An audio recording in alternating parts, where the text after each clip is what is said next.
Apa? Kalau tak cukup panas, kasih panas lagi kan. Steam lah. Steam.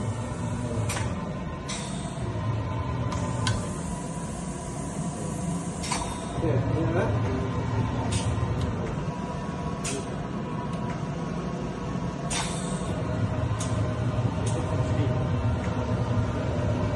Bottom. This one bottom. Bottom, ni top. Apa? Keluar steam kah? Ya, steam. Ni steam atasnya. Atas, ini steam bawah. Sini steam bawah. Ya. Oh, ingat ya. Boleh kain dari kain. Ini boleh ya? Ni Mak Saleh punya baju. You buat. Kalau sudah on ini kipas. Ha. Ini kipas kan? Kipas tu untuk apa? Dia seduh angin ke? Suction juga. Suction juga. Okey. Ya. Ni dia seduh dalam lah. Ha. Macam ni kan?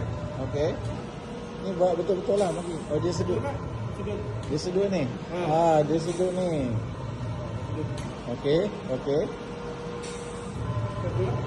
Ni you buat bagi cantik. Ini kena buka dulu mana boleh macam ni. Buka. Oh, dia macam tu. Buka. Tengok, belajar sikit. Ini tak perlu banyak kan? Sikit saja. Sampai lama-lama. Sekejap aja. Maximum 5 second. 5 second saja. 5 second.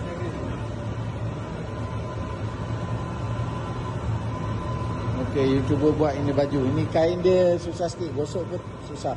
Kita press je tengok macam mana.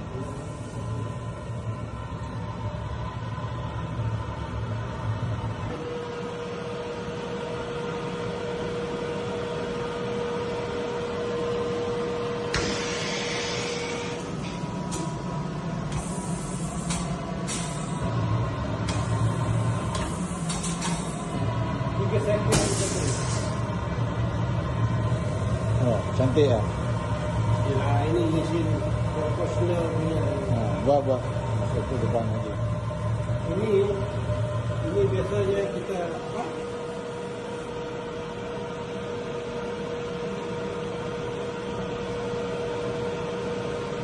Apa biasa orang kan buat macam mana? Buat setengah.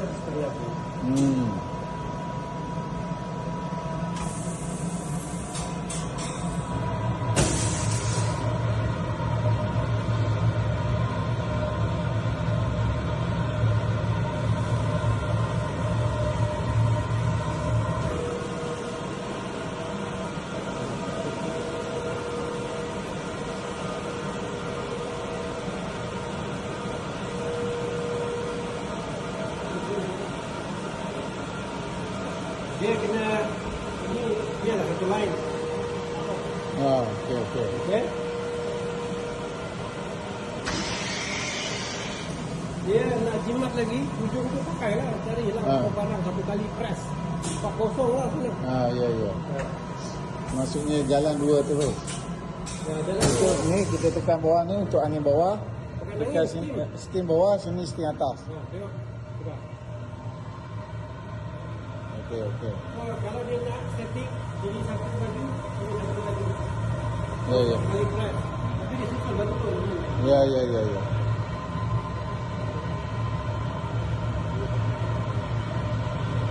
Baju ini kena sentiasa bersih. Orang akan letak macam ni kan, baju kan. Ya.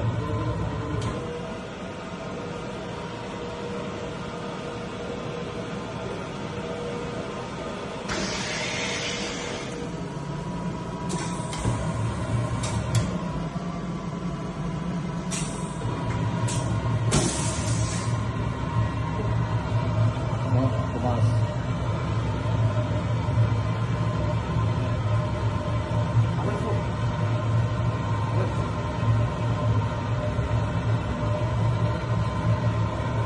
Dia main lah, bukan yang untuk ini takkanlah satu ni pun lah. Gini kan.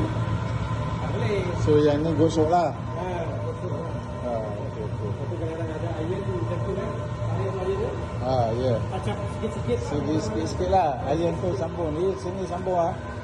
Sini sambung. Tu. Kena. Acap sikit-sikit tu.